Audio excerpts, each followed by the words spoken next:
made an interesting discovery this weekend, and I felt it's actually a groundbreaking discovery for me because I was under the false impression for decades, and it's relating to the chakras and the law of attraction. And I always thought that this chakra, the third eye chakra, is the chakra that we use or try to develop for manifesting things. And if we develop this, it's easier to manifest. Well, actually, I was so wrong. And because I'm a healer, and actually the clue came from healing, because I'm always conversing with fellow healers, and there are three types of healers: the new or novice healers, or amateur healers. Then you get the professional healers, and you get the super healers, super bracket healers. So I fall in the professional bracket healer. I'm not in the super bracket. And always, because the super bracket are so few and far between, you will not find them. It's not easily, they're not in public, they don't do healing easily, they're not easily contactable. And it's a very rare opportunity that one gets to speak to such people. The last I managed to speak to one of them, of course, converse with them online over the weekend, get the information, and they were sharing the information over the weekend. And prior to this, I think it was probably about 7 years ago that I had opportunity to have communication with such a healer.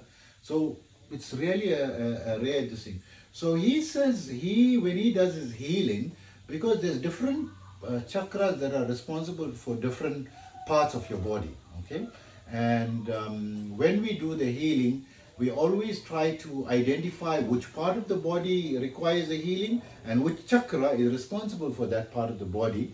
And we automatically try to focus also on healing, that particular chakra as well. But he says he doesn't use multiple chakras, he uses only one chakra for all his healing, and he uses the powerhouse chakra, that's the navel chakra, right? Where the fire element is. And even if he has to heal someone on the eye, the third eye, he draws the energy from here and he directs the focus. And because he's a Chinese healer doing Qigong, so he uses the negative and the positive polarity. So the negative pole is that chakra, and then he uses the positive as his hand. So he balances it and transfers, the energy, similar like an electrical current, but the chi or the healing energy is not an electrical current. So coming back to it, he says the reason he does it that way, it doesn't resonate. So because normally if you healing someone with an emotional or psychological problem, you want to use the third eye chakra. Or if you're using someone with an emotional or heart problem, you want to use your heart chakra. Or someone with a digestive or kidney problems, and then you want to use the solar plexus chakra. So different chakra accordingly. But he uses the same chakra for all his healing. He said because that is the power, that is where all the energy is residing. It's the energy that powers up all the other chakras. Now the theory says that the third eye is powering up all the other chakras. It balances all the other chakras. So if you're using your third eye, it is, and of course I experienced the third eye as well. It is highly intuitive, and logically, if you want to manifest something with the best intuitive power, you're going to use your third eye. So he says, no, actually this solar plexus chakra is responsible not only for powering up the entire body and energizing the entire body, but is also the seed of the Kundalini energy. I said, but I felt that the Kundalini energy is living in the root chakra, the first chakra, the root chakra, that's where the Kundalini is. He said, yes, for everyone, that is where it rests. But once the Kundalini is awake and all your chakras are active, it now transfers up.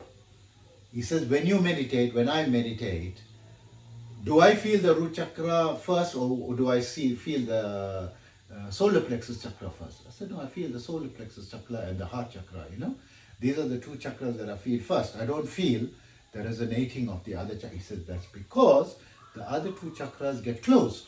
Once you become active as a healer, then the two lower chakra closes off and it will never activate again. And from the solar plexus chakra, because that is responsible for all your energy, the Kundalini is residing there, the source of all the energy, but also the source of your fame, the source of your ego, and also the source of your wealth, and source of everything. Source, the beginning of everything is there, because the energy has to start from there and it goes and powers up all the other chakras, right?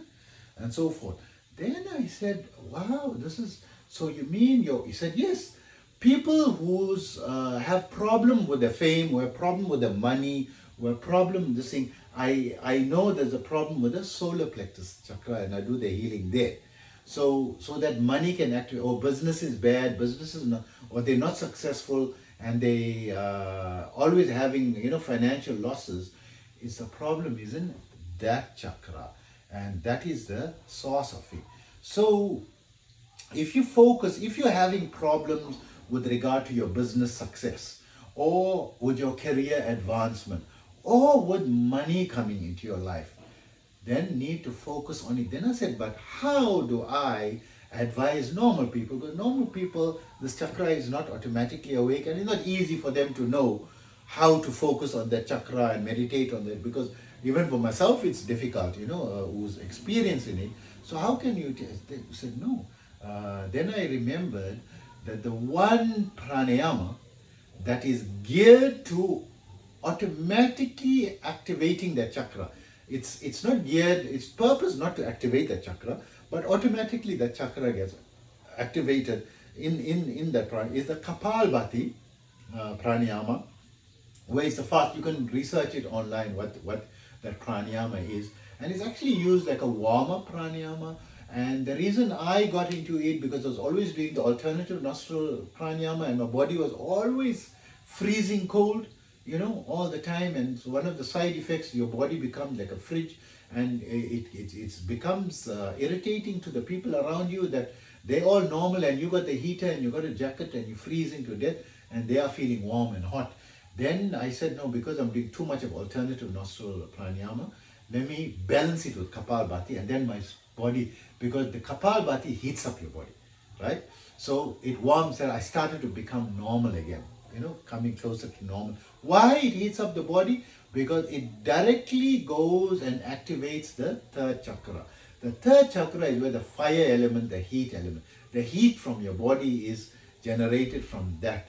So if you do Kapalbhati, it is easy. Do Kapalbhati daily, right?